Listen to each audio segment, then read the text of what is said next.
একটা অপদার্থ বিদ্যুৎ মন্ত্রী আমাদের আছেন, যে বিদ্যুৎ দপ্তর আগে থেকে কোনো ব্যবস্থাই নেয়নি।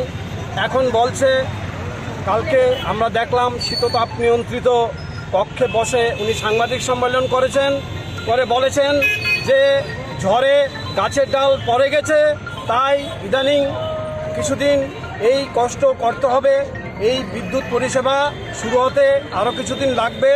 ঝড়ে যদি ডালপালা না পড়ে, ঝড়ে কি মাছের পোনা পড়বে?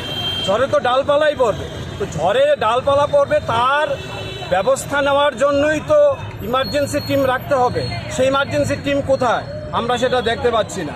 কিছুদিন পর পর বিদ্যুতের বিল বাড়ানো হয়, বিদ্যুতের শুল্ক বাড়ানো হয়। কেন সেটা বাড়ানো হয়? কারণ ভালো পরিষেবা দেওয়ার জন্য। যে ইলেকট্রিসিটি রেগুলেটরি বিল আছে, যে রুলস আছে, সেটা অনুযায়ী বিদ্যুতের দাম 1 টাকাও আপনি